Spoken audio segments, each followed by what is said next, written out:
2. Entonces, nuestro tema de este día: abundantemente bendeciré su provisión.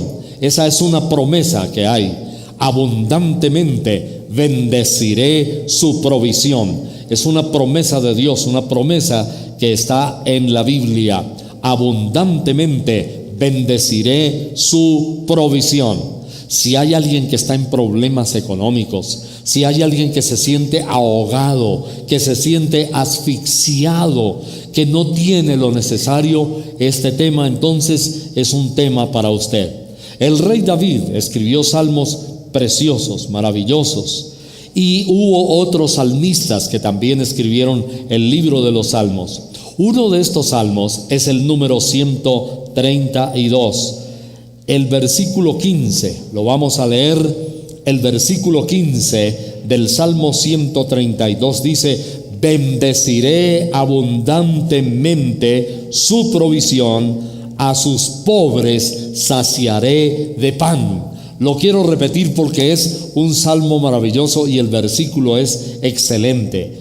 Bendeciré abundantemente su provisión, a sus pobres saciaré de pan. Estoy leyendo el Salmo 132 y el versículo 15. En un momento en su pantalla aparecerá este versículo también. Lo repito una vez más, 3 veces, porque quiero que usted se lo aprenda, quiero que usted lo memorice. Dice la Biblia, Salmo 132, 15: bendeciré abundantemente su provisión, a sus pobres saciaré de pan. Maravilloso. Ese es el título de nuestro mensaje. Es el mismo versículo nos da el título: bendeciré abundantemente su provisión. Bueno, vamos a tener una visión celestial por encima de nuestra perspectiva terrenal. Escuche esto: una visión celestial por encima de nuestra perspectiva terrenal en cuanto a la provisión de las cosas materiales que necesitamos y nuestro apoyo en nuestro divino Dios, el Señor Jesucristo. Les quiero contar, para comenzar, un testimonio. Es una historia real, sucedió en la hermana República de México con una escritora que llegó a convertirse en una mujer famosa al escribir sus libros. Ella se llama Mariana Prieto y es una persona que escribió varias obras que se convirtieron en éxitos de librería. En uno de sus viajes para promocionar un libro y también para buscar contactos editoriales para ver si le imprimían el libro, ella viajó a una península de México que usted la estudia en la geografía y se llama la península de Yucatán. La península de Yucatán es famosa y muchos la recuerdan porque esa península fue azotada por un huracán. Siempre que han pasado huracanes que hacen mucho daño, los huracanes se vuelven famosos. El huracán Vilma se llamaba así, el huracán que azotó a la península de Yucatán y llegó a una ciudad de Yucatán que se llama Mérida. Hay otro Mérida, hay un Mérida, está en Venezuela, pero este Mérida es de México, en Yucatán. Y en la ciudad de Mérida, en Yucatán, llegó esta escritora, Mariana Prieto. La ciudad es muy bonita, la ciudad de Mérida, en México, se llama la Ciudad Blanca, es conocida como mágica y mística. Es decir, una ciudad que tiene mucha historia, una ciudad pintoresca, una ciudad turística muy bonita. Entonces, por eso le llaman la Ciudad Blanca. Al parecer también, pues, por la pintura y las construcciones que hay. En Colombia también, por ejemplo, hay pueblitos pequeños que también se conocen como los pueblos blancos turísticos. En este caso, la Ciudad Blanca, mágica y mística. La escritora llegó allí, se hospedó en un hotel y ella después, la escritora misma cuenta la experiencia que tuvo en Yucatán. Se encontró con una mujer, una viejita, una anciana, que la conocían en toda la ciudad de Mérida como la anciana de los mantos, la anciana de los mantos.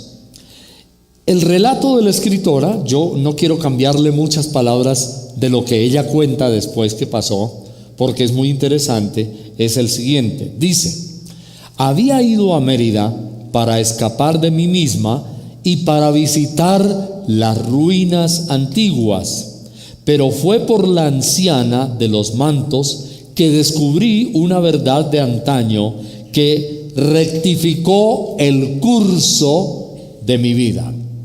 Como escritora exitosa, me sentía deprimida porque mi último manuscrito había sido rechazado por el editor y dijo: no quiero publicar tu libro. Me invadieron dudas en cuanto a mí misma, acerca de si yo era de verdad una buena escritora, y hasta me invadieron dudas acerca de Dios porque me habían rechazado el manuscrito. Si Dios ayuda a otras personas, ¿por qué no me ayudó a mí para vender el libro?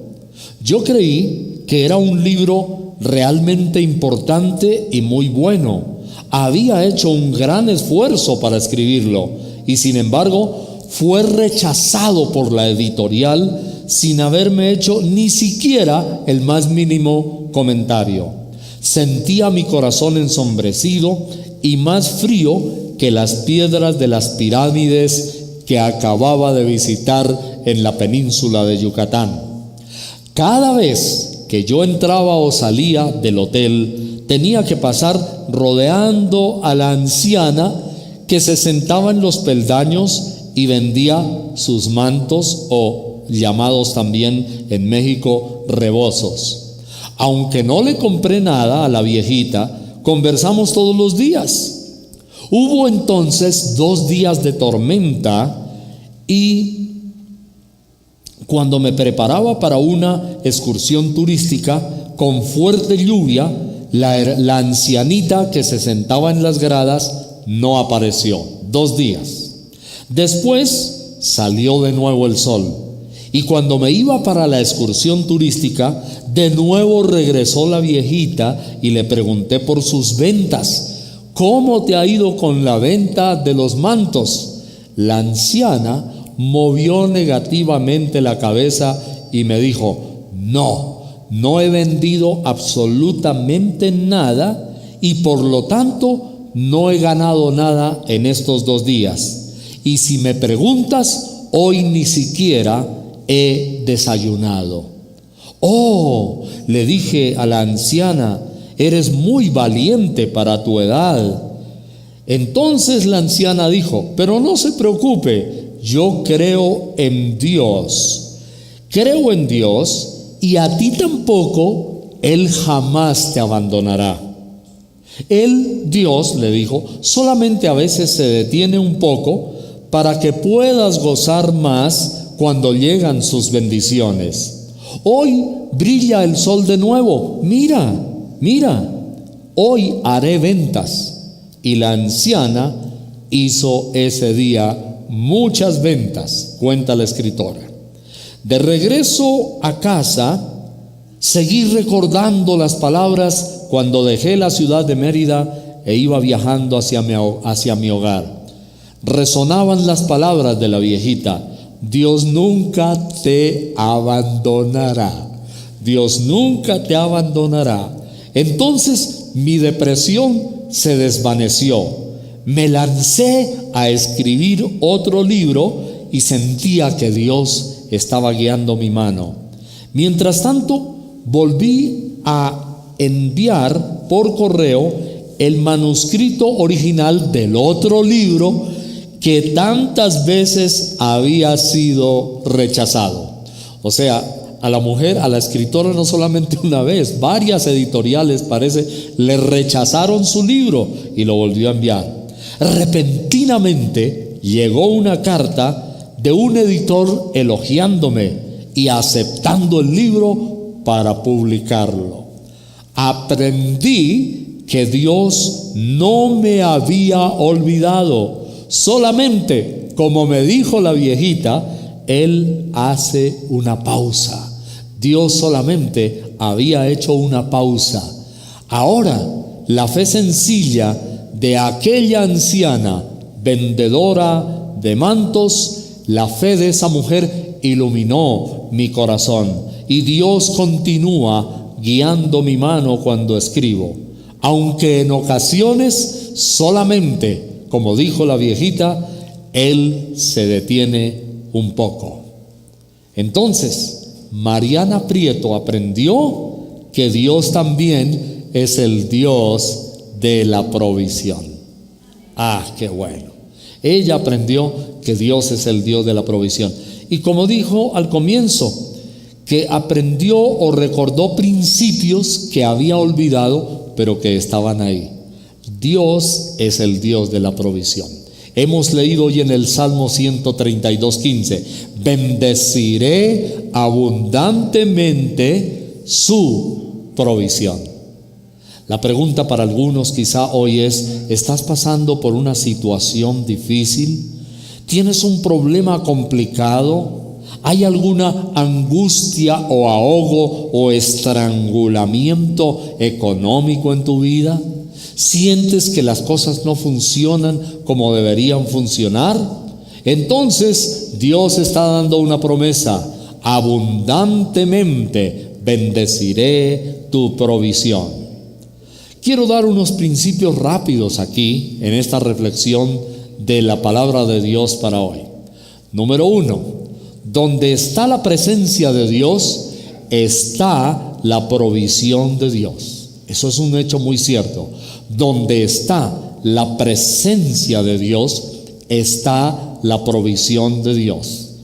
Y seguramente ya hay muchas personas, quizá que no conocen mucho de la Biblia, y dicen, bueno, ¿y cómo hago para saber dónde está la presencia de Dios? O la otra pregunta podría ser, ¿y cómo logro la presencia de Dios? ¿Cómo logro la presencia de Dios para mi vida?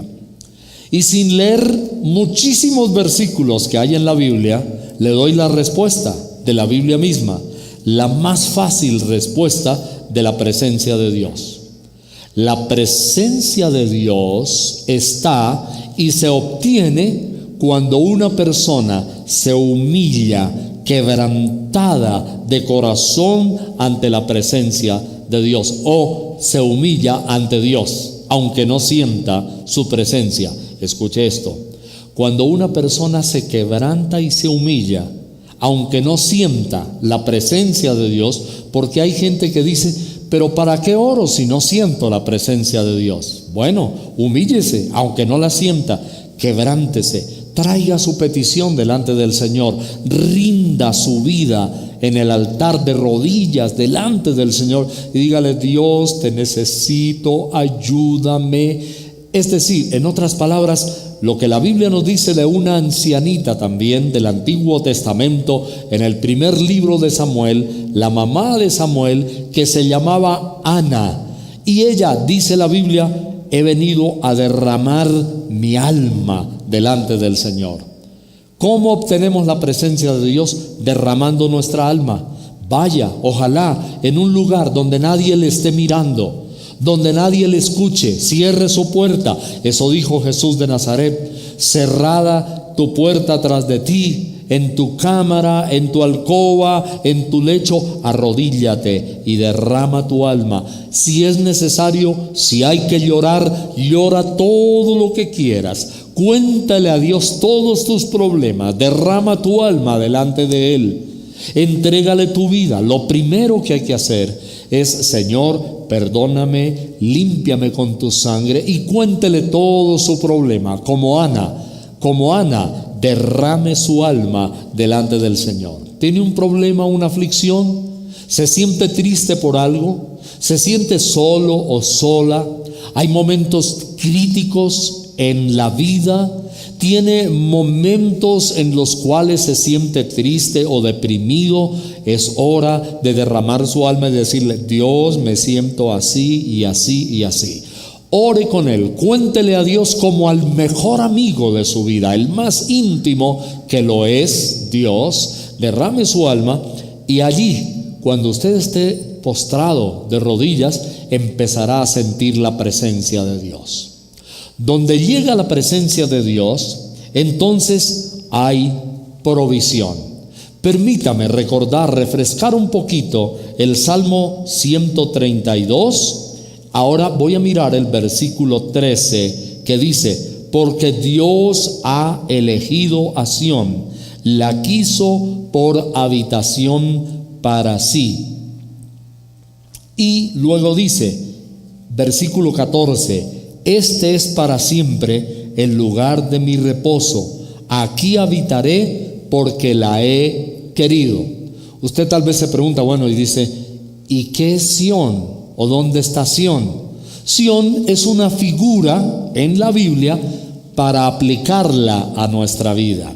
Sión se llamaba también la misma ciudad de Jerusalén, que es, en otras palabras, ciudad amada por Dios, ciudad querida, ciudad apreciada de Dios. Pero Dios, cuando usted lee la Biblia refiriéndose a la habitación de Dios, a Sión, se traslada inmediatamente al ser humano que ama a Dios y al ser humano a quien Dios también ama. Hay una expresión aquí muy interesante. En el versículo 13 dice: la quiso para sí, o sea, la amó para sí. Y en el versículo 14 al final dice: porque la he querido. La Biblia nos dice que Dios nos ha amado, nos ha querido como su habitación.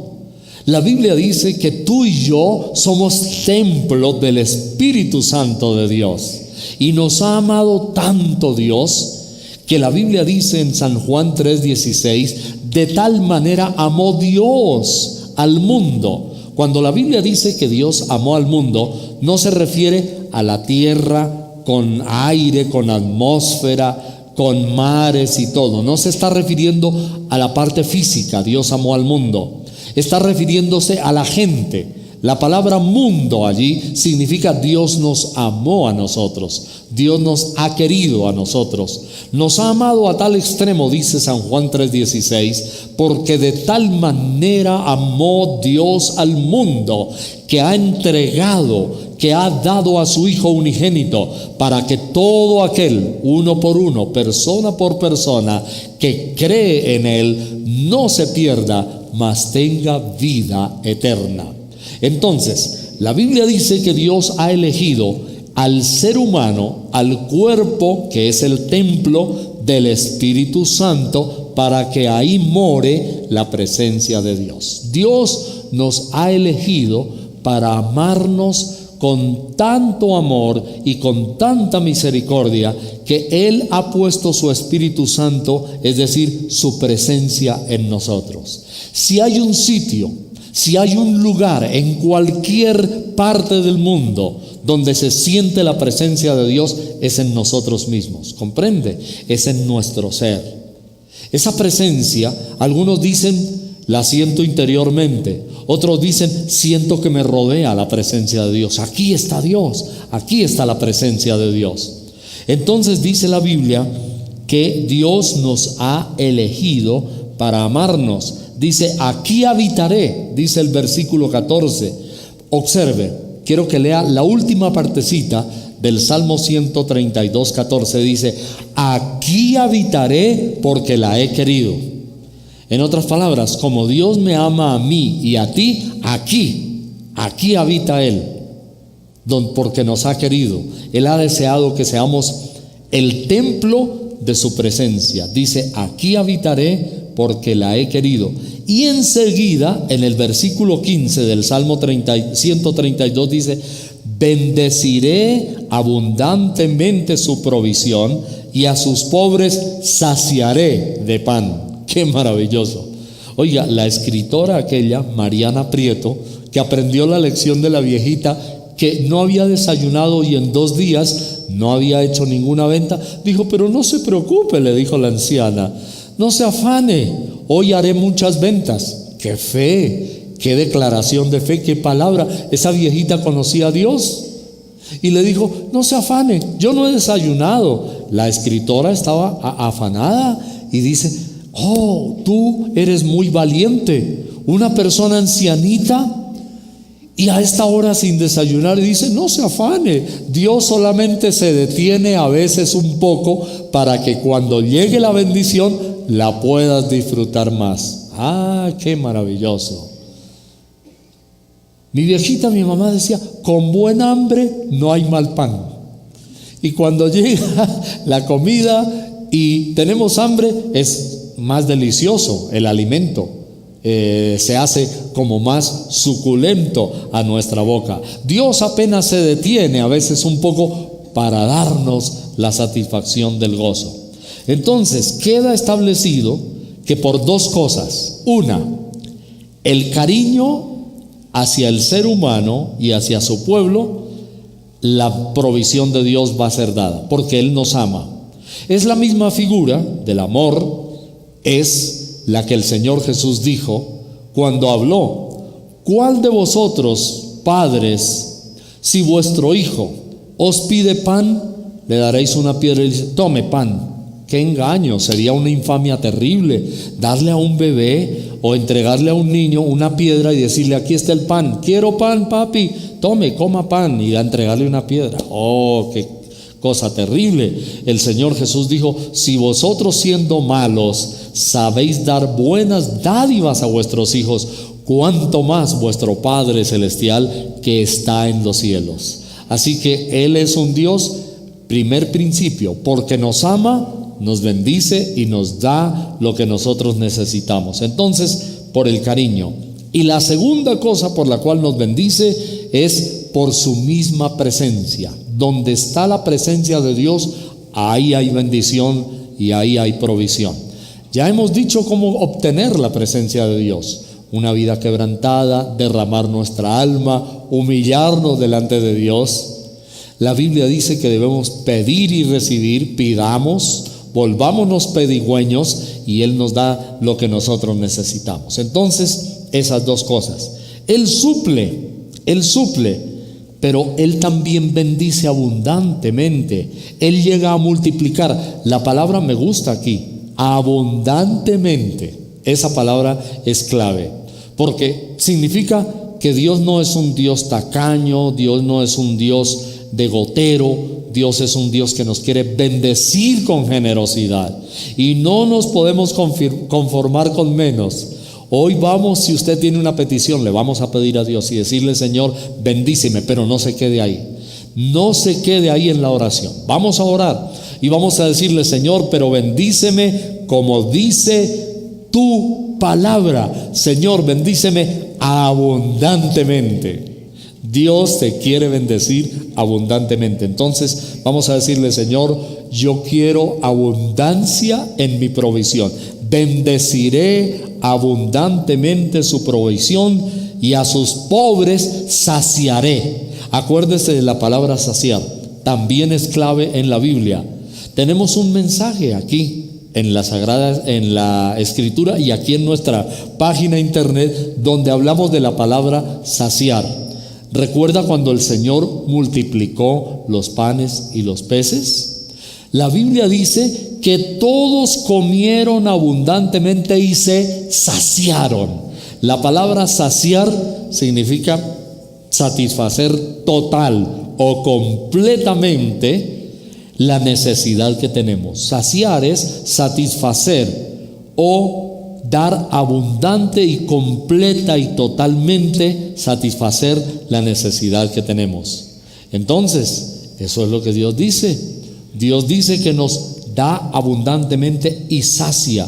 Por eso la palabra abundancia aquí va acompañada también de saciar. Bendeciré abundantemente su provisión y a sus pobres saciaré de pan. Gracias al Señor. Entonces, ¿a quiénes bendice Dios? ¿Con quiénes está la presencia de Dios? Él suple, multiplica abundantemente con las personas que se han arrepentido, convertido a Cristo y han elegido su cuerpo para que habite el Espíritu Santo en su corazón. Y entonces es su pueblo amado. Esa es nuestra primera cosa que quería compartir. Dios bendice donde está su presencia. Número 2, debemos tener fe y descansar en Él, en su poder y no en la fuerza humana. Yo no sé qué le había pasado a la escritora Mariana Prieto, pues parece, por lo que ella misma cuenta, que había confiado más en sus capacidades que en Dios, porque recuerde, ella dice que ella creía que había escrito un libro excelente como para que pudiera ser vendido, pero aprendió de la viejita que le decía: no se preocupe, Dios solamente hace una pausa, dice: acuérdese, Dios jamás la abandonará. Parece que la viejita que vendía los mantos le dio una palabra profética a la escritora y le dijo: acuérdate, Dios jamás te desamparará. Y eso durante el viaje le fue taladrando su mente y le fue taladrando su corazón. Dios jamás te abandonará, Dios jamás te desamparará. Y ella se agarró de la palabra de fe. En Proverbios hay 2 versículos muy interesantes. Uno nos habla del que confía en Dios y otro nos habla del que confía en su propia fuerza y en sus riquezas. Este contraste, yo quiero que usted ojalá los escriba y los tenga en mente. Uno, el que confía en Dios, Proverbios 28-25, y el otro del que confía en su propia fuerza. En Proverbios 28-25 la Biblia dice: el altivo de ánimo suscita contiendas, mas el que confía en Dios prosperará. Oh, qué tremenda palabra. Escuche esta: el que confía en Dios prosperará. Si usted es una persona que confía en Dios, está llamado a ser prosperado. Si usted me pregunta hoy: predicador, deme aunque sea una palabrita, una clave de la prosperidad, ¿cómo hago yo para ser prosperado? Entonces le doy Proverbios 28-25: el que confía en Dios prosperará. Debemos tener fe, debemos descansar en el poder de Dios y no en nuestra propia fuerza humana. Y el otro versículo de Proverbios es el capítulo 11 y el versículo 28. Esta es otra palabra maravillosa. Proverbios capítulo 11 y el versículo 28 dice: el que confía en sus riquezas caerá, mas los justos reverdecerán como ramas. Esta es la otra cara de la moneda. Este es el antagonismo, la antítesis. El que confía en sus propias riquezas o el que confía en su fuerza caerá, pero el que confía en Dios prosperará. Ahí está, podemos unir los 2 versículos y sacar la conclusión. El que confía en sí mismo, en sus riquezas, caerá, pero el que confía en Dios prosperará. Hay un caso bíblico que siempre me impactó desde que yo estaba jovencito y lo leí la primera vez. Yo oía la voz del Espíritu Santo hablándome revelación a través de esa palabra, y el Señor me decía: cuidado, no confíes en ti mismo, no te apoyes en tu fuerza, vas a caer. Dios me decía: cuidado, no creas que con tu fuerza tú lo puedes todo, con tu inteligencia, con tu sagacidad. Y ese caso se lo quiero compartir rápidamente. Está en el segundo libro de Samuel, el chiquito. Segundo libro de Samuel, el capítulo 6 y los versículos 3 al 8. Quiero que me acompañe allí al segundo libro de Samuel, capítulo 6, versículos 3 al 8. Bueno, permítame, le voy a resumir el caso antes de leerlo. Llevaban el arca de Dios, tropezaban los bueyes y la carreta se bamboleaba y parecía que el arca, que es donde estaba la presencia de Dios, se iba a caer. Alguien dijo: uy, Dios se va a caer, no lo voy a dejar caer, y usó su mano. Miremos lo que dice la Biblia. Segundo libro de Samuel 6:3: pusieron el arca de Dios sobre un carro nuevo. Me llama la atención la palabra nuevo. No era un carro destartalado, desvencijado, era un carro nuevo. Y la llevaron de la casa de Abinadab, que estaba en el collado. Y Usa y Ahío, hijos de Abinadab, guiaban el carro nuevo. Otra vez, nuevo. Y cuando lo llevaban de la casa de Abinadab, que estaba en el collado, con el arca de Dios, Ahío iba delante del arca, y David y toda la casa de Israel danzaban delante del Señor con toda clase de instrumentos, de madera de haya, con arpas, salterios, panderos, flautas y címbalos. Cuando llegaron a la era, o sea, la tierra de Nacón, Usa extendió su mano al arca de Dios y la sostuvo porque los bueyes tropezaban, y el furor de Dios se encendió contra Usa y lo hirió allí Dios por aquella temeridad, y cayó allí muerto junto al arca de Dios. Y se entristeció David por haber herido Dios a Usa, y fue llamado a aquel lugar Pérez Usa hasta hoy. Bueno, déjenme confesar personalmente que la primera vez que yo leí esto, se me hizo un Dios demasiado tremendo. Dije yo, oh, terrible, ¿por qué Dios hirió a este hombre que trató de sostener o agarró el arca de Dios para que no se cayera? Y yo estaba pensando en eso y dije, no, demasiado implacable, pensé. ¿Por qué se enojó Dios? Pero luego, meditando todo, rumiando, la primera vez que uno lee un pasaje en su vida, entonces la Biblia dice que era una temeridad. Dios es soberano, sabemos que Dios es el Shaddai, Dios es el Adonai, es el Todopoderoso, Dios es el Omnipotente, en fin, Dios no se cae, Él no necesita la ayuda de nadie para que no se caiga. Entonces, la temeridad es que este hombre trató de sostener el arca, que era el lugar donde iba la presencia de Dios. La Biblia dice que en el arca había 2 querubines con alas extendidas, y en medio de las alas de los querubines había una llama misteriosa, poderosa, el Shekinah, era la gloria de Dios. Nadie alimentaba esa llama, era una llama milagrosa que salía de allí porque era la presencia de Dios. Entonces, la Biblia nos dice que Usa extendió su mano para sostener el arca porque los bueyes tropezaban en el camino. Él trató de decir, Diosito, no te me caigas. Esa era una temeridad tremenda, actuar en su propia mano y en su propia voluntad. Entonces la Biblia dice que fue herido y cayó en la presencia de Dios. Desde entonces aprendí varias cosas para mi propia vida. Una de ellas: dependa de Dios, no dependa de sus propias fuerzas. Otra: ministre en el poder de Dios. No meta la mano en la ministración que le corresponde a Dios. No trate de ayudar a Dios, tenga mucho cuidado.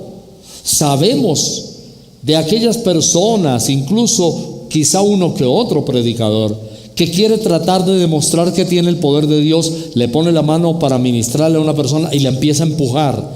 Eso es grave. Eso es tratar de demostrar que hay poder de Dios y que la presencia de Dios está allí. Eso es meter la mano donde Dios no quiere que la metamos.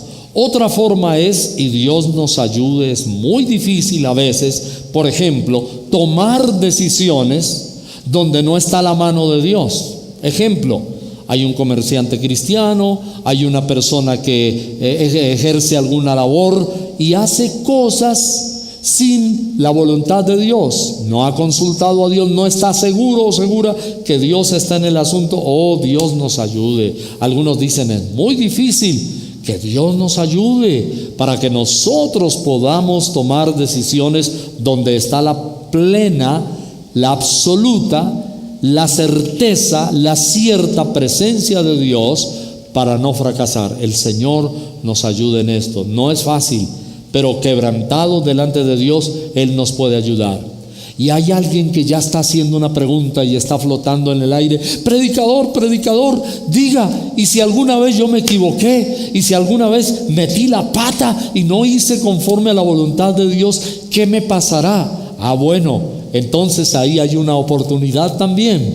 Dios dice que si nosotros reconocemos, rectificamos, nos arrepentimos, Dios nos puede ayudar, porque Él también es misericordioso, a rectificar nuestro camino. Dios, me equivoqué, Señor, hice algo que cometí un error. Incluso pudo haber sido un error no muy consciente. Es probable que la persona diga: Señor, yo creí que tú estabas en el asunto, Señor, yo pensé que tú estabas allí, perdóname, Señor. Dios oye, déjeme decirle, Dios oye esa oración y Dios dice: ok, hijo mío, yo sé que tú no quieres obrar en tus fuerzas. Dios nos mira y dice: hijo mío, ya sé que tú quieres contar siempre conmigo, te voy a ayudar, te voy a corregir ese error que cometiste y te voy a bendecir, porque miro tu corazón. Aleluya, qué tremendo. Alguien ha dicho también que Dios es un Dios de segundas oportunidades. Hay momentos en los cuales Dios también está dispuesto a restaurar, a rectificar, a ayudarnos. Aprendemos de nuestros errores, aprendemos de nuestras equivocaciones, nos humillamos delante de Él y le decimos: Señor, ayúdame. Entonces Dios interviene, Dios mete su mano, corrige la embarrada nuestra y nos empieza a bendecir y a prosperar. Entonces, confiar en Dios. Y concluyo en el día de hoy, y es lo siguiente también muy importante: el poder de Dios transforma todo en mucho más abundantemente. Se lo repito, el poder de Dios transforma todo en mucho más abundantemente. Esto lo aprendemos también como principio en la Biblia. Ejemplo, Efesios capítulo 3, versículo 20. Efesios 3:20. Recuerde que hoy estamos hablando de bendeciré abundantemente. Efesios 3:20. Dice la Biblia, escuche lo que la palabra del Señor afirma hoy para su vida. Y a aquel, ¿quién es aquel? Está con mayúscula allí.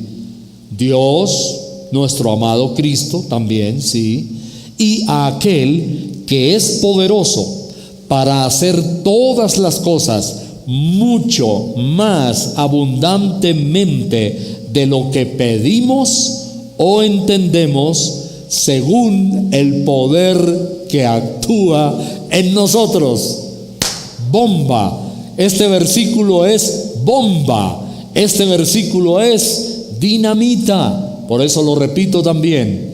Y a aquel, a Dios, a nuestro amado Señor, que es poderoso para hacer todas las cosas mucho más abundantemente de, 1, lo que pedimos, y 2, lo que entendemos.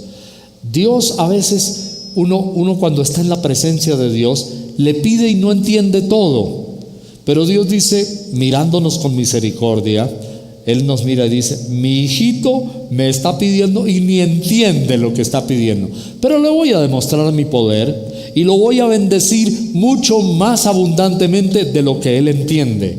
Ahora, ¿qué pasa? Cuando llega la cosecha, cuando llega el avivamiento de bendición, próspero de Dios, dice uno: brutos, yo solamente le pedí al Señor así, no entendía. Y ahora que Él me ha bendecido así, me abrió el entendimiento. Ay, yo no sabía que este era un Dios tan cósmico. Yo no había entendido que este era un Dios tan poderoso, era un Dios tan generoso y un Dios tan abundante. Entonces ahí quedamos estupefactos. Somos sorprendidos, escuche, somos sorprendidos por la generosidad y por la misericordia, y somos sorprendidos por el poder de Dios. Él es un Dios de sorpresas para los hijos sencillos que no entienden mucho o que no saben pedir o que no sabemos pedir, y entonces Dios nos bendice de una manera generosa. ¿Para qué? Para que nos demos cuenta de su poder, de su dimensión que no conocemos, de su grandeza.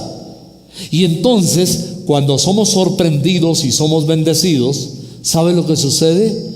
Eso provoca en nosotros más humillación, produce en nosotros más reconocimiento, genera en nosotros que Dios es un Dios de excelencias y hace que nosotros le adoremos con un corazón más quebrantado. Dios es un Dios definitivamente maravilloso. Por eso nuestro punto último es: Dios transforma, escuche esta palabra, transforma todo en mucho más abundantemente. Dios procesa y Dios transforma, y Dios es capaz de hacer que lo que en términos económicos y de fábrica se llama producción, Dios hace que la producción se transforme en algo mucho más abundante. Y ese término vale para todo, vale económicamente, vale espiritualmente también. Dios transforma y procesa las cosas y las hace mucho más abundantemente de lo que pedimos o entendemos. A veces espiritualmente. La bebita que hemos visto caminando últimamente de 3 años y medio, el Señor nos sorprende. No la habíamos ungido, no habíamos puesto las manos sobre ella, pero ahí está. Dios dice: aquí está mi poder, aquí está mi presencia, vamos a caminar. O sea, Dios nos da sorpresas, aún de lo que ni siquiera muchas veces hemos pedido o hemos entendido. Por eso nos dice Efesios 3:20. Ahora, ¿qué es descansar en Cristo y su poder? Es descansar en la obra que Jesucristo hizo, derramando su sangre y muriendo en la cruz por nuestros pecados. El pecador no se puede salvar a sí mismo. Es un principio de la teología salvífica. Se llama en la teología, los que la han clasificado así, teología sistemática. Es la teología salvífica. El pecador no se puede salvar a sí mismo. Tiene que arrepentirse. Tiene que confesar con dolor sus pecados en arrepentimiento delante del Señor, confesando su maldad, porque Él es también la provisión abundante de salvación y de vida eterna. Leamos Efesios, ya leímos el 3:20, ahora leamos Efesios 2 versículos más y terminamos. Efesios 6:10, esta epístola es una epístola profunda, es una epístola de revelaciones. En Efesios 6:10 la Biblia dice: por lo demás, hermanos míos, fortaleceos en el Señor y en el poder de su fuerza. ¿Dónde nos encontramos nosotros cuando hay debilidad y a dónde debemos ir? Dice: fortaleceos en el Señor y en el poder de su fuerza. Él tiene todo el poder. Él es capaz de darnos la provisión cualesquiera que sea. Y para concluir, Efesios capítulo 1 y el versículo 19. Dios quiere que nosotros aprendamos esto. Escuche, Efesios 1:19. Y cuál la supereminente grandeza de su poder para con nosotros, los que creemos, según la operación del poder de su fuerza. Si nota que los últimos versículos que hemos leído